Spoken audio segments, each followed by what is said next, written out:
As gunshots echo across the wind-swept, snow-covered reaches of the wild Northwest, Quaker puffed wheat and Quaker puffed rice, the breakfast cereal shot from guns, present the challenge of the Yukon. It's Yukon King, swiftest and strongest lead dog of the Northwest, blazing the trail for Sergeant Preston of the Northwest Mounted Police in his relentless pursuit of lawbreakers. On King! On, you huskies! Gold discovered in the Yukon. A stampede to the Klondike in the wild race for riches. Back to the days of the gold rush. With Quaker puffed wheat and Quaker puffed rice, bringing you the adventures of Sergeant Preston and his wonder dog Yukon King as they meet the challenge of the Yukon.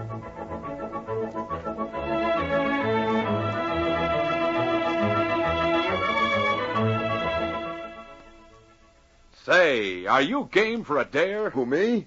Sure I am. What's up? Well, then, tomorrow morning, try a breakfast of Quaker puffed rice or Quaker puffed wheat topped with milk or cream and fruit. Boy, I just dare you to say it doesn't hit the spot. These ready-to-serve king-size kernels of premium wheat or rice are shot from guns. Yes, Quaker puffed rice and Quaker puffed wheat are actually exploded up to 8 times normal size. That's why they're so crisp, tender, delicious. Tomorrow, just you try this breakfast treat. Quaker puffed rice or Quaker puffed wheat.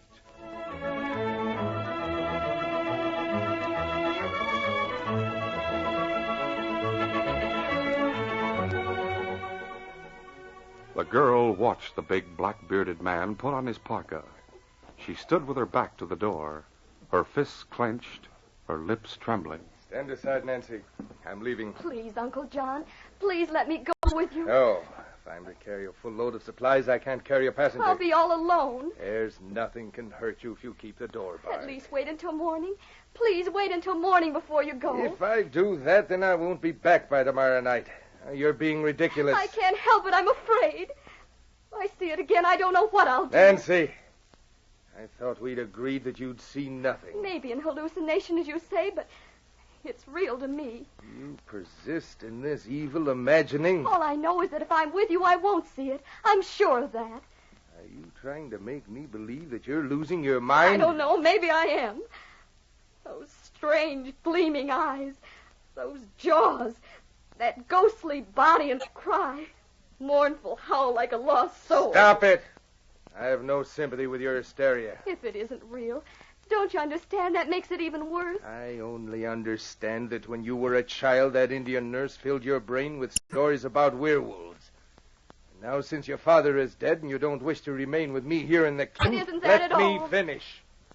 You want me to stay here and work the mine so you can live in ease in San Francisco or New York. No, Uncle John. So you've invented this stupid, childish story of a white wolf pursuing I you. swear I saw it. It was coming after me. I made you take me back to where you saw it. You remember that? There were no tracks except those made by your dog team. All right. I'll admit again that I was wrong. Only don't leave me alone here. You must conquer this weakness. I can't. You must. I'll tell you this, Nancy, that if you don't, I'll take you away from here. You will. And I'll have you locked up in an institution for the insane. But I'm not. You're trying to make me believe you are? Haven't you any sympathy, any pity? No. Nothing but profound disgust. And my father was your brother. Are you accusing me of forgetting that? Only that After coming here, after working the mine for I you? didn't mean What that. do you mean? Nothing. Are you going to behave? I'll try. Then stand aside. I'm leaving. Oh, Uncle John. Good night. A moment later, the girl heard the team start away from the cabin. With a great effort, she controlled her sobbing. She turned the lamp low and then went to bed. But it was impossible for her to sleep. She lay staring at the ceiling, waiting. An hour passed. 2 hours. And then a strange, unearthly howl drifted down from the top of the canyon. Only a wolf. An ordinary wolf. I won't look. I won't. If I see it again. Oh, Father.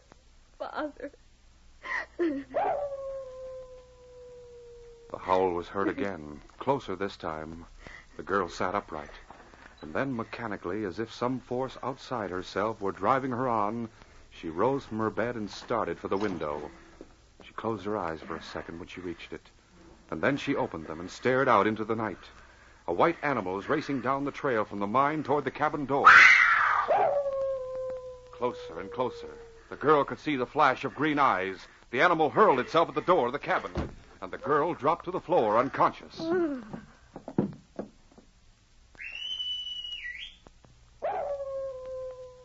A distant whistle.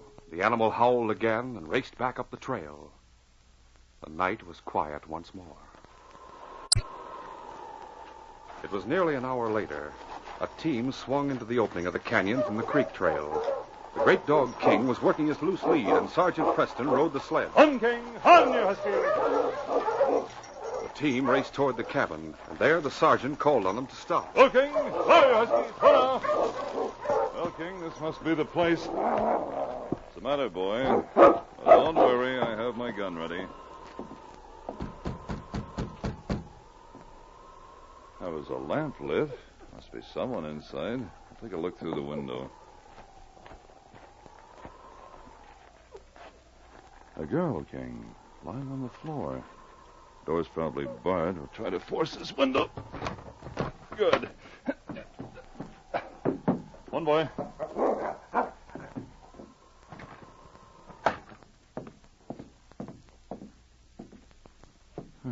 Seems to have fainted. I got her back in bed.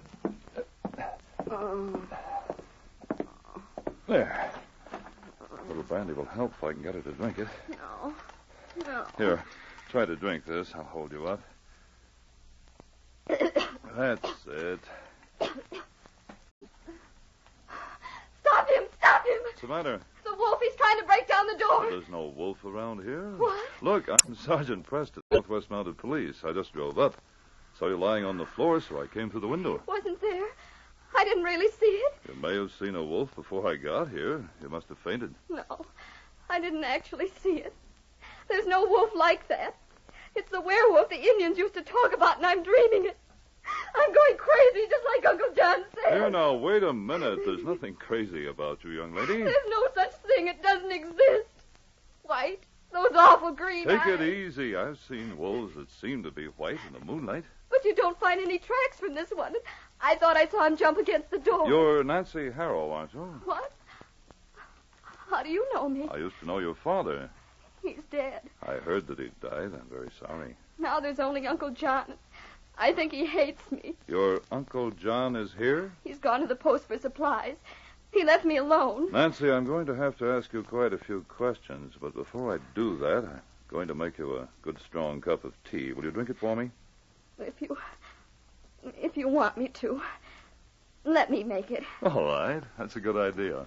As the girl made tea, the sergeant and King went outside the cabin and investigated the trail that ran up the canyon to the mine.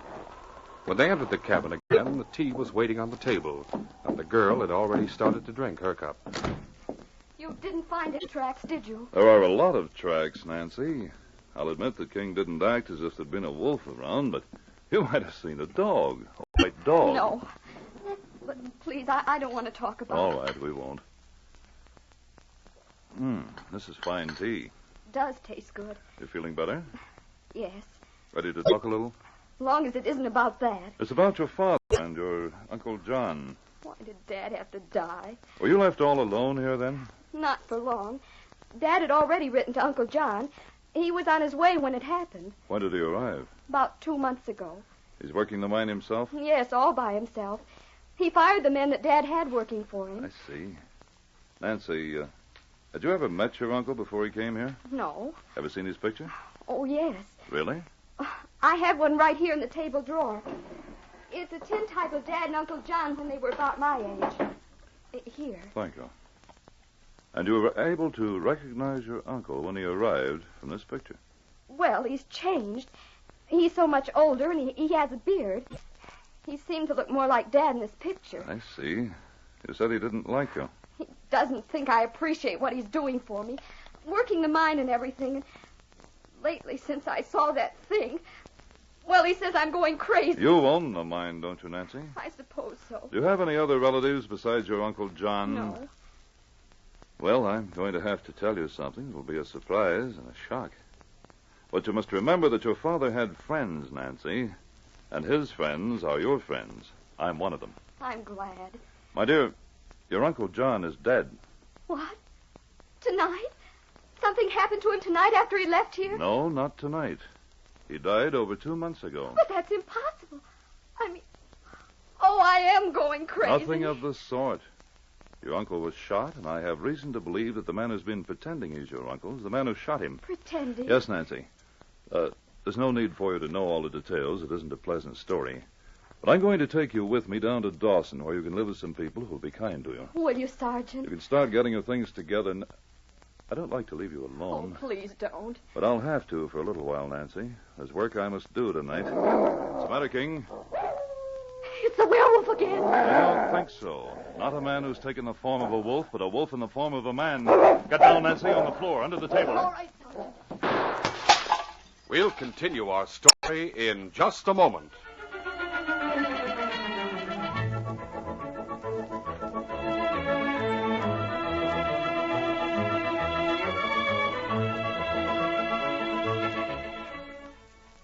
You know, fellas and girls, I was out walking one night. It was a beautiful night, full moon and everything. And, well, sir, maybe you won't believe it, but here's what happened. Hello down there. For a moment, I didn't realize who was talking to me. Hello. Then I saw him.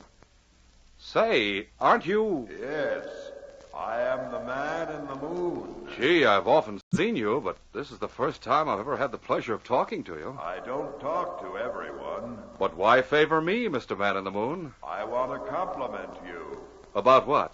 about giving all the boys and girls such good advice. You mean telling them to eat a good breakfast? And that nothing tastes sweller than delicious Quaker puffed wheat and Quaker puffed rice with milk or cream and fruit? Precisely. Well, I don't want to brag, but I must admit that wheat or rice shot from guns are exploded up to 8 times normal size to make them bigger and better tasting. They're shot through and through with keen nut-like flavor. They're crisp, they're tender. What's more, I think it's important to tell all the fellas and girls that Quaker puffed wheat and Quaker puffed rice are good for them. They furnish added food values of restored natural grain amounts of vitamin B1, niacin, and iron. Good advice, that. But say, Mr. Man in the Moon, how do you know so much about wheat or rice shot from guns? We don't sell Quaker puffed wheat and Quaker puffed rice up there on the moon. I am old and wise. The man in the moon knows many, many things. Well, that's all for now. Goodbye. Well, sir, fellas and girls, what do you know about that? One thing, though, and this is for sure. Unlike the Man in the Moon, you can always enjoy nourishing, tasty breakfasts of Quaker puffed wheat or Quaker puffed rice morning after morning. Grocers everywhere down here have crisp, fresh wheat or rice shot from guns. But mind you, it's never sold in bags or bulk. Always look for the famous big red and blue package with the smiling Quaker man on the front. That way you're sure to get the original, the one and only Quaker puffed wheat and Quaker puffed rice.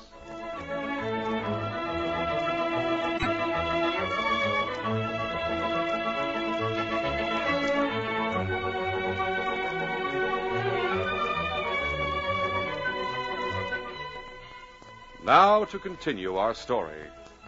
Sergeant Preston pulled Nancy to the floor just as a rifle bullet crashed through the window and smashed the lamp on the table. In the darkness, the sergeant and the girl listened, but there was no other sound from outside. Then... Matt must have changed his mind about going to the post. Matt Bennett, the man you've been calling Uncle John. Tell me, Nancy, you seen any other men around here? No. Where'd the men who used to work here live? There's some cabins beyond the mine near the top of the canyon. Huh? How far? Oh, that's about half a mile. The mine's about halfway between here and there. What's the mine like? Describe it to me. There's nothing unusual about it. It's an old mine. The main shaft goes right through the hill. 2 entrances. It'll be possible to get into it without being seen from here. The other side. I understand. How many tunnels leading off from the main one? 4, but 3 of them are boarded up. Where are you going? You're not going outside. No, only to the window. Can you see anyone? Come here, Nancy. What is it? Keep down low. Now look in the direction I'm pointing. All right. You see a man in the shadow of that rock? Yes. At least I can see something. You can make out the parka he's wearing. Yes, it isn't Uncle. It isn't Matt Bennett. Sergeant, he's standing up. He's coming this way. I know. He has a rifle. Yes, I know. Keep down. He'll shoot again. I'm not giving him any target. Get back under the table again. All right, Sergeant. What's he doing? Still walking toward the cabin. I have him covered. That's far enough. Drop your rifle. Not me. Now will you drop it? Yeah. Now, don't shoot again. You caught me in the arm. Come on. Walk straight to the door. All right. Nancy, I have to keep him covered. Run to the door and unbar it and get back out of the way. I will. Is there another lamp around? Yes, Light it, will you? of course. All right, you. Step inside. Might as well shoot and get it over with. Where do you want the lamp? On the table, please. Hey, you're not Matt. You're Sergeant Preston. That's right, Bledsoe. So it was Matt you wanted to kill. He had it coming to him. Close the door, Nancy, and bar it again. Yes, Sergeant. Sit down, Dan. I'll take a look at your arm. Drilled it clean. Help you off with your parka. Ow. Some antiseptic and some clean cloth, Nancy. I'll get some. You're under arrest, of course, Dan. Now we're adding attempted murder to bank robbery. I didn't get a penny out of that job. Matt got it all. How'd you manage to trace him here? How did you? A man named John Harrell was found at the bottom of a ravine, murdered. I didn't have anything to do with that. But you found out about it. Sure. Here you are, Sergeant. Oh, thank you, Nancy. Jolly told me what Matt was up to. Huh? Coming up here to take over this mine. Pretending he was the dead man. Moving in with his gang, hiding out and working the mine at the same time. Easy. Where is he, though? Where's he gone? Where are the rest of them? Well, that's what I'm going to find out as soon as I finished with you. Could they be in the mine, Sergeant? It's possible, Nancy. Dan, there's one of them called Roof. Oh. Didn't he own a wolf dog with a white coat? That's right. A killer. Roof's the only one who could handle him. He's been seen around The here. werewolf? The animal I saw? Yes, Nancy. I didn't imagine it after all. No. There you are, Dan. Thanks. Don't thank me. I'm going to tie up your feet and handcuff your good hand to this chair. Is there any rope around, Nancy? Yes, on the shelf. Oh, yes, I see it. When did Matt plan to get back here? Tomorrow night. We'll investigate the mine right away. Put your feet together, Dan. That's it. Closer now. All right. Now the handcuffs. There. Nancy, I'm going out and get Dan's rifle. You know how to use it, don't you? I can't shoot very straight. You won't have to.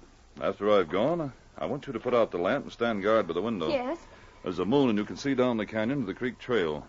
Now, if you see anyone at all, I want you to fire 3 times in the air. I'll get back here just as fast as I can. You're going up to the mine? First, I'll get the rifle. Come on, King.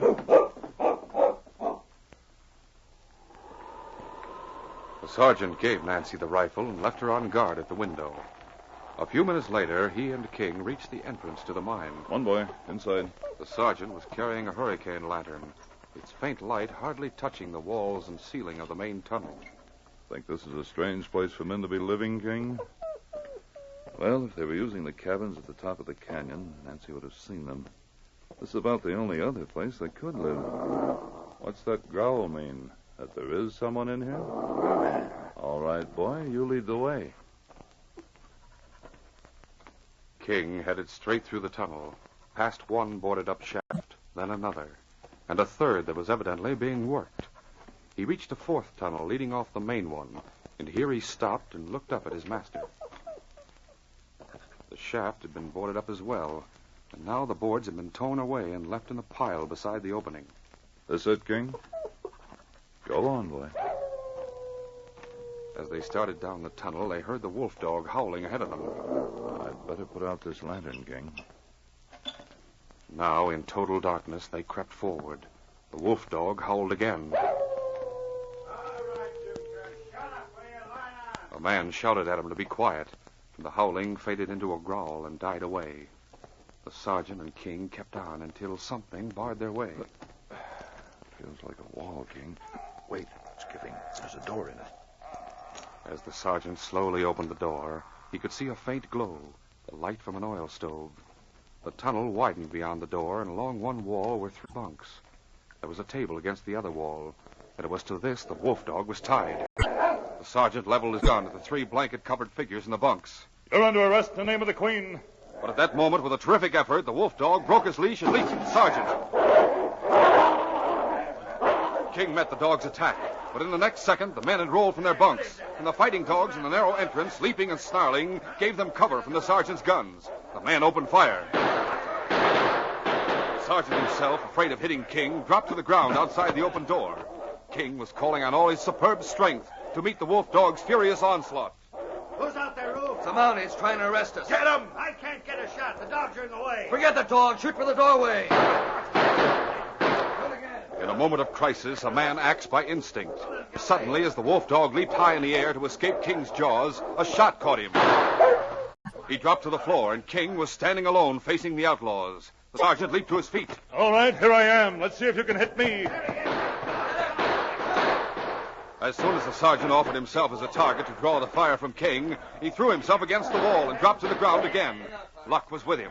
A projecting rock gave him some cover, and he pulled King down beside him. In the instant he had stood erect, he had placed one of his opponents in a far corner. Now he fired. Oh! He got me, Roof. We'll get him. Bullets chipped the rock in front of the sergeant. He held his own fire until he was certain of the second outlaw's position, and then... Oh! Ben's been hit. There was a lull filled only with the groaning of the second man who had been hit. If the rock in front of the sergeant gave him protection, it also prevented him from getting a shot at the third outlaw. Roof, help me. Come back. Then he heard him making a break for the other side of the rocky room. Two guns flashed in the dark. The outlaw's bullet cut through the shoulder of the Mountie's parka, but the sergeant's caught the man in the leg and he crashed to the floor. You had enough? Yeah. Then don't make a move. How can I? The sergeant lit his lantern and advanced into the room. It was Roof who had been hit in the leg. Potter was clutching a shattered wrist, but it was only Ben who had been hurt seriously. The sergeant gave him first aid after collecting all the guns. Am I going to die? No, you're going to jail. Why? What's the charge against us? You don't have to be told. The charge is murder. We didn't have anything to do with that. Still, you know what I'm talking about. We didn't kill John Harrow. I warn you, anything you say may be used against you. You can't use the truth against us. We didn't do it. We tried to stop Matt. I swear, Sergeant. Sure, we meant to rob Harrow, but that's all. We'll see what a judge and jury believes. What's the matter, King? King had suddenly leaped to his feet and started for the door. Then he ran back to his master. Did you hear something I didn't, boy? Once more the dog ran to the door. Listen, did any of you three hear some shots tonight? We heard plenty. I mean from outside. You can't hear anything from outside in here. But you heard something just now, didn't you, King? All right, boy. Hold out your good hand, Potter. What are you going to do? I'm handcuffing you to Roof so you'll be here when I get back. You're leaving. Aren't you going to do anything for my leg? That can wait until I get back. You will come back, you promise. We'll tell the truth about Matt. I'll be back. You can depend on it. Let's go, King.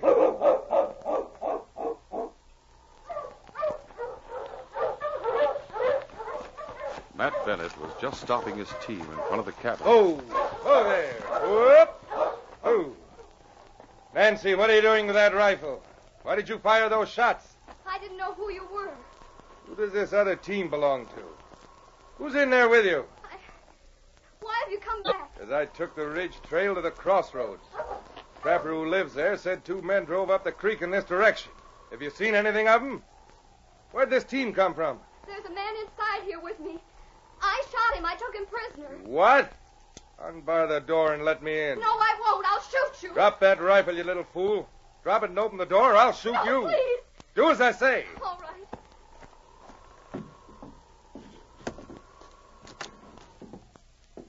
Where is he? In the chair by the table. Light the lamp.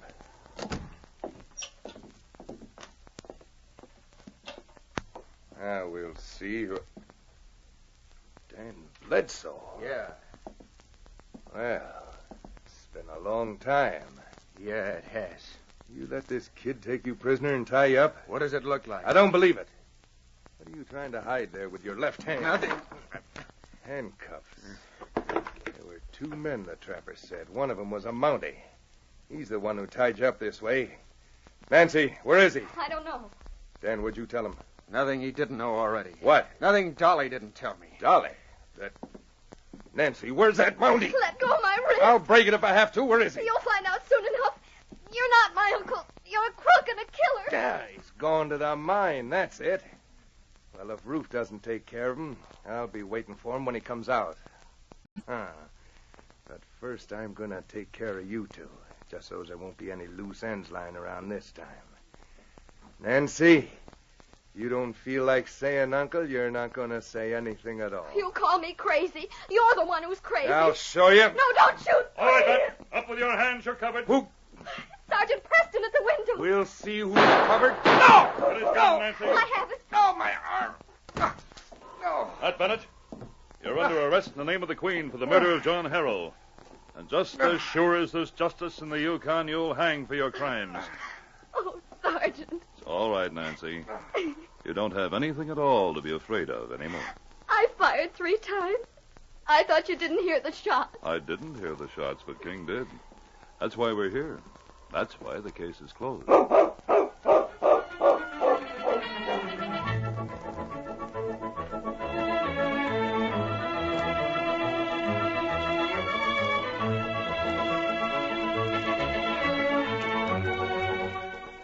In just a moment, Sergeant Preston will give you a preview of Friday's adventure. Remember, here's the breakfast that wins the praise of so many He-Man Hollywood movie stars. It's nutritious, delicious Quaker puffed wheat or Quaker puffed rice. You, too, will go for wheat or rice shot from guns. You'll want to try 'em starting tomorrow. Say, fellas, do you go for basketball, baseball? You like to attend gym? Want to learn to swim? Boy, I bet every one of you does. And I'm sure many of you fellows are interested in music, dramatic clubs, and learning real trades like carpentry. Well, that's what boys' clubs offer boys age 8 to 20. Ask your parents if your town has a boys' club. Remember, the boys' club is your club. All boys are welcome. The clubs are sponsored by non-sectarian, non-profit organizations of public-spirited adults who operate the clubs for the benefit of the boy members. So here's a big hand to the boys' clubs of America and the wonderful work they're doing in building the citizens of tomorrow. These radio dramas, a feature of the Challenge of the Yukon Incorporated, are created and produced by George W. Trendle, directed by Fred Flowerday, and edited by Fran Stryker. The part of Sergeant Preston is played by Paul Sutton. They are brought to you every Monday, Wednesday, and Friday at the same time by Quaker Puffed Wheat and Quaker Puffed Rice, the breakfast cereal shot from guns. Listen Friday when Sergeant Preston and Yukon King meet the challenge of the Yukon in the case Trouble at 40 Mile. When the inspector at Dawson City asked me to take King and go to 40 Mile because of trouble there, we had no idea of the mysterious happenings that had been going on. We ran into plenty of trouble, and the mystery of the locked cabin almost had me stumped and almost cost the constable his life. Believe me, I was thankful King was with me on that case. Be sure to hear this exciting adventure Friday.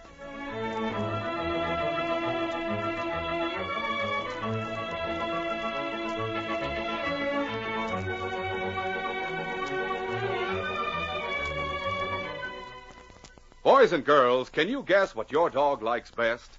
That's right, meat. That's why over 1 million cans of kennel ration are sold every week. Because kennel ration is made with lean red meat, choice cuts of U.S. government-inspected horse meat. Have Mom open a can.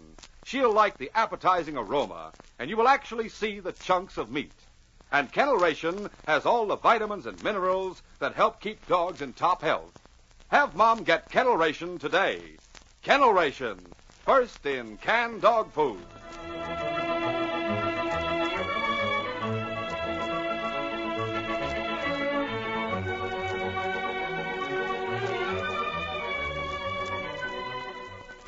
This is J. Michael wishing goodbye, good luck, and good health from Quaker Puffed Wheat and Quaker Puffed Rice. So long. This is ABC, the American Broadcasting Company.